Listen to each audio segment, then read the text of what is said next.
Procrastinação. Guia científico sobre como parar de procrastinar definitivamente. Livro de Lilian Soares. Prólogo. É horrível. Eu bem sei o quanto é horrível. As oportunidades e a própria vida parecem escorrer pelos dedos. Tudo que deseja é parar de apagar incêndios a todo instante. Certa vez, Henry Ford, o primeiro empresário a aplicar a montagem em série apta a produzir automóveis em massa e em curto espaço de tempo, disse o seguinte: o tempo perdido não se torna tão evidente quanto o material desperdiçado caído no chão. No contexto do setor automobilístico do início do século XX, qualquer adiamento na fabricação de um novo automóvel representava um impedimento à venda de carros por preços baixos, tal como almejava Ford. A singela análise norteia a visionária política de metas adotada nas empresas Ford.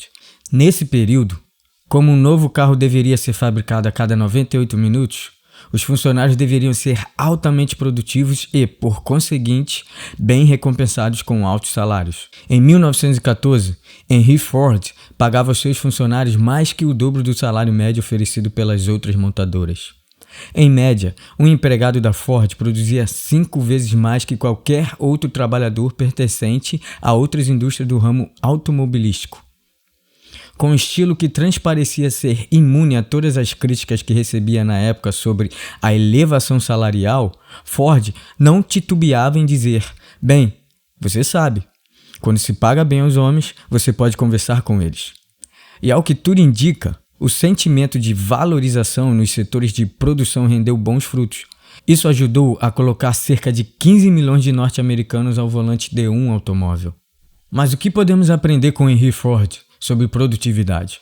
Ultrapassa a lógica da oferta de salários competitivos como força motriz para reter e provocar o empenho de sua força de trabalho. Não se trata apenas disso.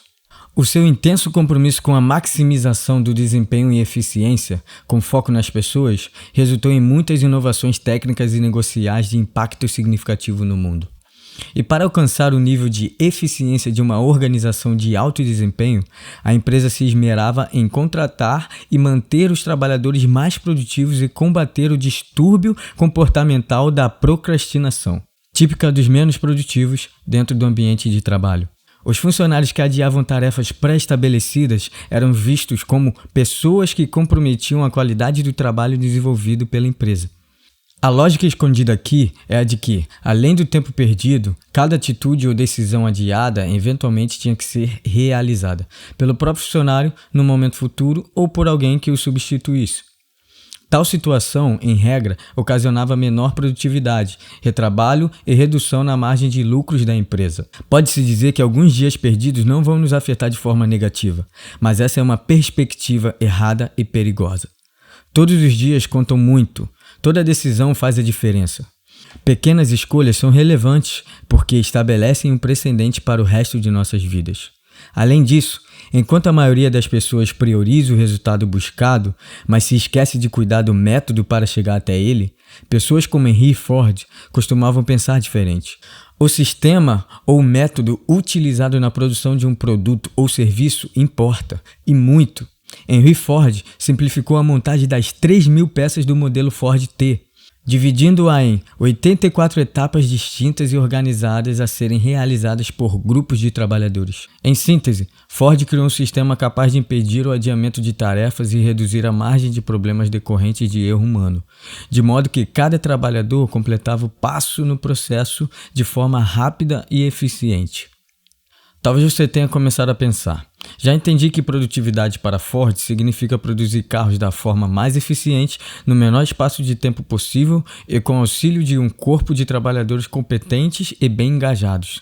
Mas o que exatamente um procrastinador pode extrair do método de Ford para melhorar a própria condição na atualidade? Primeiro, é interessante observar que a filosofia de trabalho de Henry Ford lança luz sobre um fenômeno muito comum que ocorre em nosso dia a dia. Quando adiamos tarefas importantes, é possível notar um condicionamento mental padrão que nos leva a pensar que haverá mais tempo e melhores condições de execução no dia seguinte. Entretanto, assim como a metodologia de trabalho de Ford, as pesquisas mais recentes mostram, conforme será abordado a seguir, que isso não é verdade. Não, Você não fará um trabalho melhor esperando, ou seja, procrastinando tarefas tidas como importantes. De fato, os estudos mostram que deixar as coisas inacabadas favorece a inépcia e indolência, além de intensificar o estado de desconforto psicológico, traduzido em emoções e sentimentos negativos como a culpa e a vergonha. Esses sentimentos, tão comuns aos procrastinadores crônicos, curiosamente ativam o centro de recompensa do cérebro com a estimulação de circuitos neurais similares, incluindo o córtex pré-frontal dorsomedial, a amígdala, a ínsula e o núcleo accumbens.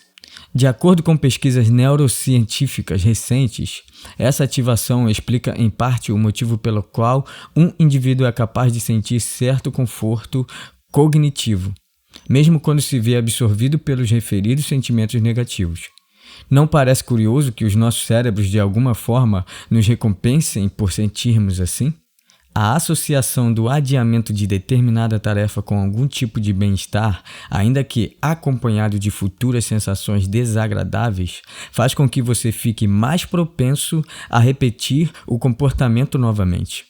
Quando o seu cérebro fortalece as conexões que permitem que esse comportamento recompensador ocorra, será cada vez mais fácil repetir toda essa dinâmica de adiamento da próxima vez.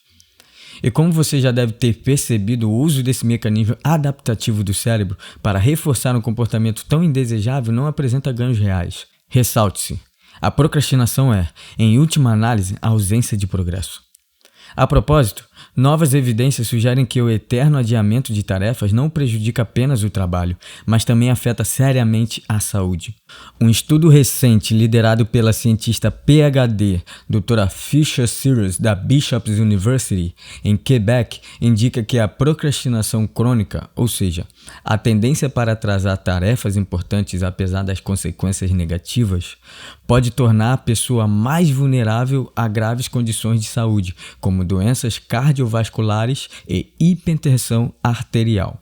A supramencionada cientista analisou as rotinas de 980 indivíduos, dividindo-os em dois grupos. Composto por aqueles com histórico conhecido de hipertensão e ou doença cardiovascular, e 2, composto pelos indivíduos tidos como saudáveis. Após isolar variáveis relevantes como os efeitos da idade, nível educacional e outros fatores ligados à personalidade, a pesquisa apontou que os procrastinadores crônicos do grupo 1 habituaram a destinar menos tempo para executar atividades tidas como difíceis ou indesejadas. Assim sendo, como esperado, eles costumam se submeter ao efeito contínuo do estresse que, por sua vez, intensifica as respostas inflamatórias do corpo e favorece as doenças cardíacas. A cientista constatou ainda que os procrastinadores costumam adotar estratégias prejudiciais de enfrentamento do problema e, em regra, também adiam comportamentos importantes para a manutenção da saúde, como ir ao médico e fazer exercícios físicos com regularidade. Trata-se de um ciclo que retroalimenta a perda de motivação, dificuldade na tomada de decisões e improdutividade pessoal. É uma espécie de erro sistemático que pode levar o indivíduo a estados emocionais desadaptadores, como a depressão, disforia e autorrecriminação, principalmente quando já experimenta os resultados da desaprovação alheia pelo não cumprimento de prazos e compromissos. Bem, se procrastinar é algo tão ruim, por que as pessoas têm tanta dificuldade de mudar? É sobre isso que vamos falar ao longo do livro.